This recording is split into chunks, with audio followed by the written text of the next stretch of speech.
मशाल की रोशनी की गति स्पष्ट और सजीव थी। घने अंधेरे में प्रकाश की व्यवस्थित और सुव्यवस्थित गति को अनदेखा नहीं किया जा सकता था। मशाल धीमी, तरल गति से घूम रही थी, जिससे प्रकाश के साथ बड़ा अक्षर भी बन रहा था। फिर थोड़े समय के विराम के बाद इसने हिंदी अक्षर बा और फिर उर्दू अक्षर बे बनाया। यह किसी हेरिटेज स्मारक पर होने वाले किसी कोरियोग्राफ किए गए ध्वनि और प्रकाश शो का हिस्सा नहीं था। यह वास्तव में एक सूक्ष्म संकेत था जो समुद्र में 1 अरब ढो को प्रेषित किया जा रहा था, जो आगे बढ़ने और करीब आने का इंतजार कर रहा था। ढो ऑपरेटर, जो अपनी दूरबीन से प्रबुद्ध बी, बा और बे के इस प्रकाश संकेत को देख रहा था, सिफर से संतुष्ट था। यह इस बात का संकेत था कि नाव में सवार लोग बशु दादा के गिरोह से थे। बी एक संकेत था जो समूह से जुड़ाव को दर्शाता था। जब ढो करीब आया तो जहाज से 7 लोगों ने कहा, अरबी माल, दुबई की धमाल। जवाब में बाशु के आदमियों ने एक स्वर में कहा, बाशु बंबई का बादशाह। पूर्व प्रोग्राम किया गया कोड कस्टम पुलिस या प्रतिद्वंद्वी गिरोहों की मौजूदगी को दूर करने के लिए एक सुरक्षा उपाय था, जो उनकी नाक के नीचे से माल की खेप चुरा सकते थे। एक बार संपर्क और कोड स्थापित और सत्यापित हो जाने के बाद दोनों समूहों ने ढो से छोटी मछली पकड़ने वाली नावों में माल स्थानांतरित करना शुरू कर दिया। चांदी के विशाल आयताकार स्लैब, जिनका वजन 35 किलोग्राम था, जिन्हें चांदी की ईंट या चांदी की ईंट कहा जाता था। प्रत्येक नाव अधिकतम 70 ईंटों को संभाल सकती थी, लेकिन चूंकि समुद्र के बीच से किनारे तक की यात्रा छोटी थी, इसलिए पलटने का डर कम था।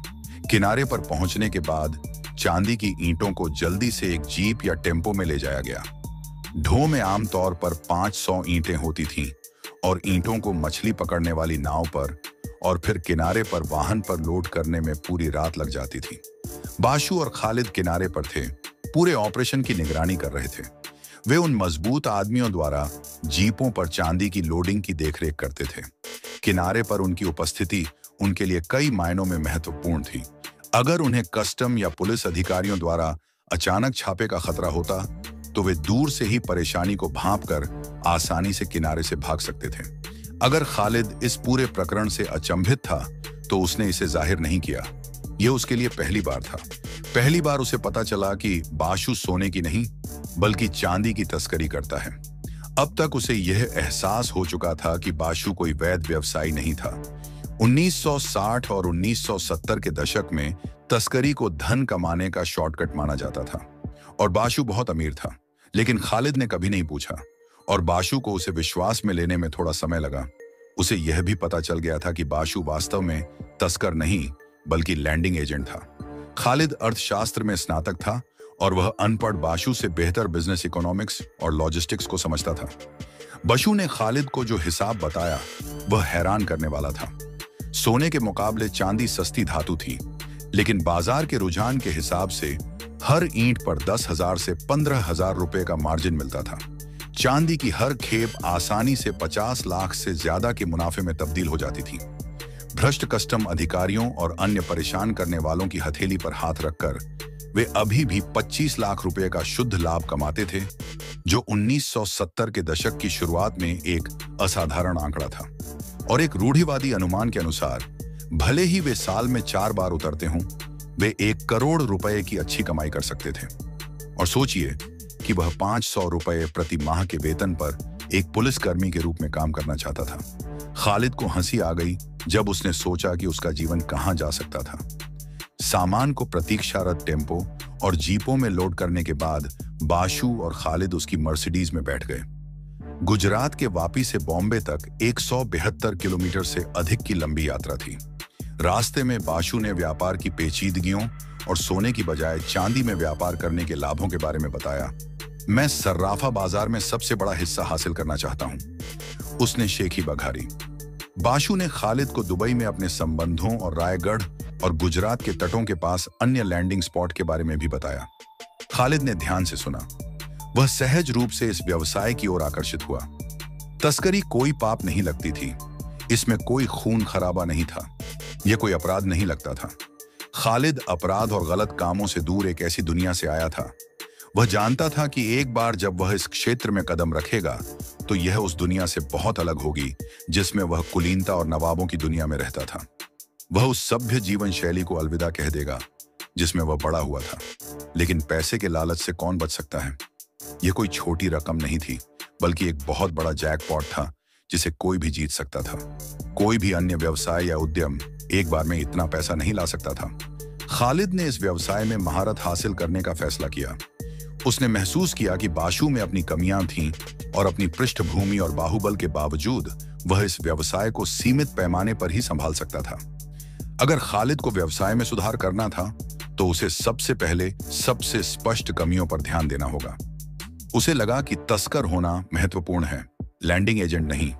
तस्कर ही होता है जो भेजने वाले और पाने वाले दोनों को नियंत्रित करता है और इसलिए सौदे में अधिकतम लाभ कमाता है। उसे यह भी लगा कि बाशु को सोने की तस्करी में भी शामिल होना चाहिए।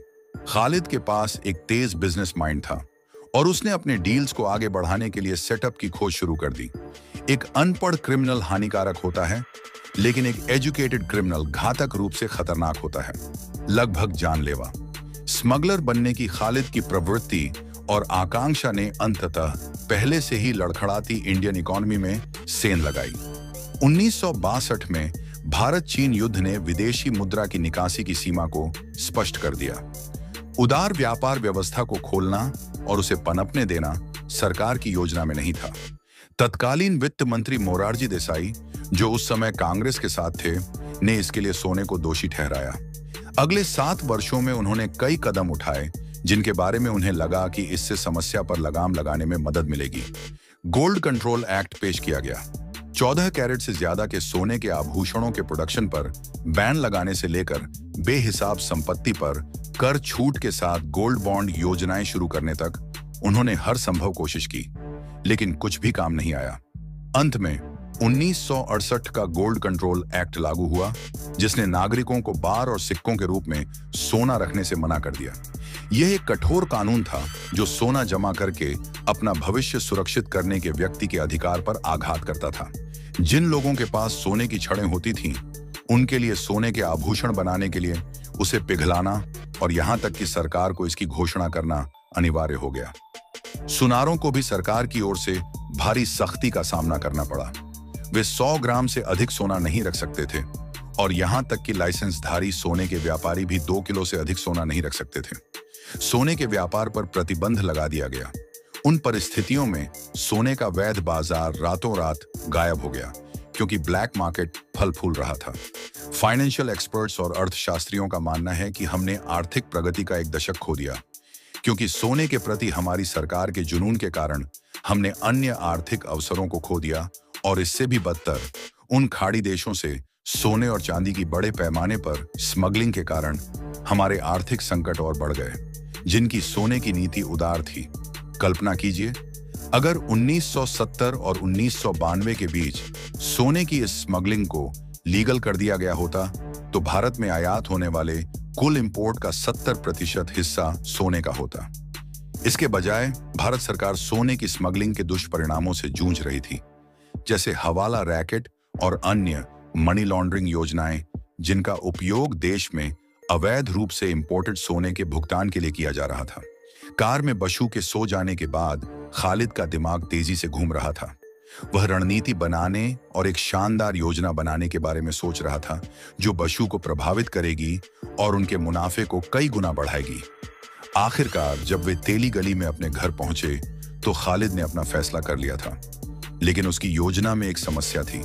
खालिद महत्वाकांक्षी और साहसी था, लेकिन उसके पास मार्केट से संबंधित ज्ञान और अनुभव की कमी थी। वह इस पहेली को सुलझाना चाहता था और उसे एहसास हुआ कि समाधान पर पहुंचने के लिए उसे इस विषय पर और अधिक सोचने की जरूरत है। जब तक वे अपने अपने कमरों में पहुंचे और अपने बिस्तर पर लेट गए, तब तक सूरज उग चुका था। खालिद सो नहीं पा रहा था। वह बिस्तर पर करवटें बदल रहा था, आराम से सोने के लिए संघर्ष कर रहा था, और हालांकि वह थका हुआ था, वह अपने विचारों के जाल से पूरी तरह से अलग नहीं हो पा रहा था। नींद के विशेषज्ञों का दृढ़ विश्वास है कि व्यक्ति को तनावपूर्ण विचारों को बिस्तर पर नहीं ले जाना चाहिए, क्योंकि वे नींद में बाधा डाल सकते हैं। हालांकि रोमन विद्वानों और यूनानी दार्शनिकों की अपनी अलग व्याख्या है। एरिस्टोटल, जिन्हें भारतीय साहित्य में अरस्तु के नाम से सम्मानित किया जाता है, ने कहा था कि मनुष्य केवल नींद के दौरान ही स्पष्ट ज्ञान प्राप्त करने में सक्षम होते हैं, क्योंकि केवल तभी उनका मन पूरी तरह से बंधन मुक्त और मुक्त होता है। हम अक्सर ऐसे लोगों के बारे में सुनते हैं जो सुबह उठते ही एक रचनात्मक विचार के साथ उठते हैं, जो उनके जीवन का रोड मैप बन जाता है। खालिद भी बाहर हो रहे शोर के कारण चौंक कर जाग गया। उसे आश्चर्य हुआ कि ऐसा क्यों है, क्योंकि आज रविवार था और लोग छुट्टियों में देर तक सोना पसंद करते हैं। लेकिन सड़क पर हो रहे शोर ने उसे बिस्तर से उठने पर मजबूर कर दिया। जैसे ही वह उठा, उसे प्रेरणा मिली, एक ऐसा विचार जो उसकी पहेली का हल बन गया और साथ ही उसके अगले कदम का फैसला भी। इससे स्मगलिंग की उसकी प्लानिंग को अंतिम रूप मिल गया।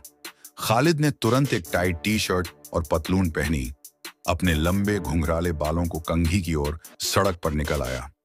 उसे एक विचित्र दृश्य का सामना करना पड़ा। दो विशाल ऑस्ट्रिच एक दूसरे के खिलाफ लड़ने के लिए पूरी तरह से तैयार थे और उन्हें एक दूसरे के खिलाफ लड़ने के लिए उकसाया जा रहा था। वे चिल्लाते और जयकार करते लोगों की भीड़ से घिरे हुए थे। इस लड़ाई पर दांव भी लगाए जा रहे थे। यह वजीरिस्तान का दृश्य लग रहा था, जहां मुर्गों की लड़ाई का बोलबाला था। यह हाई एनर्जी, अराजकता और एक्साइटमेंट की तस्वीर थी। खालिद को यह समझने में थोड़ा समय लगा कि हर 3 महीने में एक बार इस ऑस्ट्रिच के साथ मुंबई के पागल पठानों को उनके पूर्वजों से विरासत में मिली एक चीज मिलेगी। जबकि साउथ बॉम्बे के धनी लोग हॉर्स रेस पर कूद पड़े, वहीं शहर के अन्य शक्तिशाली लोग, जिनमें से अधिकांश माफिया थे, ऑस्ट्रिच फाइट के माध्यम से अपनी ताकत का प्रदर्शन करते रहे। खालिद ने अपने लाइफ में ऐसा नजारा कभी नहीं देखा था।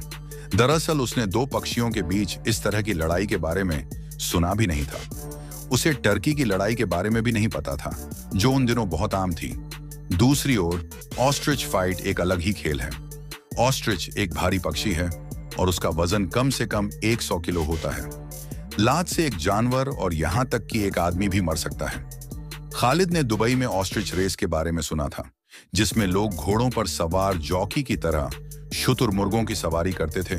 काठी, रकाब और लगाम ठीक करने के बाद रेस को काफी दिलचस्प माना जाता था, कभी कभी रोमांचक भी, जिसमें रोमांचक फोटो फिनिश होते थे, बिल्कुल घोड़ों की रेस की तरह। पक्षी विज्ञानियों के अनुसार जंगली शुतुरमुर्ग वर्चस्व हासिल करने और संभोग करने के लिए अपने समूह में मादा शुतुरमुर्गों को शामिल करने के अधिकार को सुरक्षित करने के लिए क्षेत्रीय लड़ाई में शामिल होने के लिए प्रवृत्त होते हैं। शुतुरमुर्ग अपने सिर के एक जोरदार झटके से ही एक दूसरे को मार सकते थे। खालिद ने देखा कि शुतुरमुर्ग की गर्दन मुंडी हुई थी, ताकि हर चोट या चोट को प्रतियोगिता में एक अंक माना जा सके। रेफरी के हस्तक्षेप से पहले लड़ाई मुश्किल से 15 मिनट तक जारी रही और पक्षियों को अलग कर दिया गया। उनमें से एक को विजेता घोषित किया गया। इससे पहले कि वह समझ पाता कि क्या होने वाला है, 4 आदमी एक बोरी लेकर स्पष्ट रूप से पराजित पक्षी की ओर बढ़े, उसके पैर और गर्दन को बांध दिया, उसे बंडल में लपेटा और उसे ले गए। बशु, जिसने खालिद को उलझन में लड़ाई देखते हुए देखा था, उसके पास गया और उत्साहपूर्वक उससे कहा, लड़ाई को शुतुरमुर्ग कुश्ती कहा जाता है। यह मानव कुश्ती से कहीं अधिक रोचक है। और अब हम हारने वाले पक्षी के शुतुरमुर्ग के मांस से बनी बिरयानी खाने जा रहे हैं, और यह अब तक आपके द्वारा खाए गए किसी भी मांस की तुलना में कहीं अधिक स्वादिष्ट और प्रोटीन से भरपूर होगी। जब खालिद ने आधे मन से बशु की बात सुनी, तो वह उसे वापिस से लौटने के बाद से रात भर जो भव्य योजनाएं बना रहा था, उनके बारे में बताने के लिए अधीर था। जैसे ही वह बोलने वाला था, बशु उसकी ओर मुड़ा और खालिद को एक अधेड़ उम्र के व्यक्ति से मिलवाया। ये इब्राहिम भाई हैं, ये पुलिस में हेड कांस्टेबल हैं। वे आपसे मिलना चाहते थे, बशु ने कहा। खालिद इस परिचय से पूरी तरह हैरान था। ये एक दोस्ताना मुलाकात लग रही थी और इब्राहिम भाई एक विनम्र और मिलनसार व्यक्ति लग रहे थे। लेकिन आखिर वह ऐसा क्यों करना चाहेंगे? खालिद से मिलना चाहते हैं? खालिद ने उसकी ओर मुड़कर अभिवादन किया, सलाम अलैकुम, और उसके साथ हाथ भी मिलाया। वालेकुम सलाम, आपसे मिलकर बहुत खुशी हुई, इब्राहिम भाई ने जवाब दिया, और वह खालिद से मिलकर वाकई खुश लग रहा था। फिर इब्राहिम ने कुछ ऐसा कहा जिसने खालिद को और भी हैरान कर दिया। मेरा बेटा दाऊद पिछले हफ्ते गुंडों के साथ आपकी बहादुरी भरी लड़ाई के बाद आपकी बहुत तारीफ कर रहा था। वह आपसे मिलना चाहता था और आपसे हाथ मिलाना चाहता था और अपनी मां से लगातार कह रहा था कि वह उसकी खातिर हस्तक्षेप करे। वह आपसे मिलने के लिए बेताब था। इब्राहिम भाई की विनम्रता और ईमानदारी दिल को छू लेने वाली थी। खालिद ने ऐसे विनम्र और व्यावहारिक व्यक्ति से कभी मुलाकात नहीं की थी। ऐसा व्यक्ति जिसकी पुलिस में अच्छी प्रतिष्ठा थी, समाज में व्यापक रूप से सम्मानित था और फिर भी एक बिल्कुल अजनबी के साथ इतना विनम्र और गर्मजोशी से पेश आता था। खालिद ने लंबे बिखरे बालों वाले उस युवा लड़के को देखा, लेकिन कोई उसकी आंखों में चमक को अनदेखा नहीं कर सकता था। ऐसा लग रहा था जैसे वह अपने आदर्श से मिल रहा हो। दाऊद खालिद के व्यक्तित्व से तुरंत प्रभावित हो गया। लंबे बाल, छोटी आस्तीन वाली टाइट टी शर्ट जो उसके बाइसेप्स और पेक्टोरल मसल्स को उभार रही थी। खालिद ने उसका अभिवादन किया और उसे एक बड़ी मुस्कान दी। खालिद और दाऊद के बीच यह पहला परिचय था। यह पहली बार था जब गुरु और शिष्य ने हाथ मिलाया। जैसे ही खालिद अपनी नई योजनाओं के बारे में बातचीत जारी रखने के लिए बाशु को देखने के लिए मुड़ा, दाऊद ने अपना हाथ बढ़ाया और कहा, खालिद भाई, मुझे आपकी तरह बनना है, आपके जैसा लड़ना है। खालिद ने उसकी ओर मुड़ते हुए कहा, हाँ हाँ, क्यों नहीं, बिल्कुल सिखा देंगे। लेकिन फिर अचानक खालिद वहां से चला गया, यहां तक कि दाऊद उसे देखता रहा। खालिद ने बाशु को देखा और उसे एक तरफ ले गया। बाशु अपनी उंगलियों के बीच एक 555 सिगरेट पकड़े हुए था और उसे जलाने वाला था, लेकिन खालिद की आत्मविश्वास और विस्तृत रणनीति ने उसकी सांस रोक दी। जैसे ही खालिद बात करता रहा, बाशु उसे पूरी तरह से स्तब्ध देखता रहा। बाशु ने अनुमान लगाया था कि खालिद सिर्फ ताकतवर है और दिमाग नहीं है, लेकिन खालिद की महत्वाकांक्षी योजनाएं और तस्करी के लिए उसका खाका उसे उसका दूसरा पहलू दिखा रहा था। जबकि वह खालिद की बुद्धिमत्ता से प्रभावित था, एक और भावना थी जो विस्मय पर हावी थी। बाशु को एहसास हुआ कि खालिद उतना सरल नहीं था जितना वह दिखता था। वह बेलगाम महत्वाकांक्षाओं वाला एक जटिल व्यक्ति था, एक खतरनाक आदमी जिसका दिमाग बहुत खतरनाक था।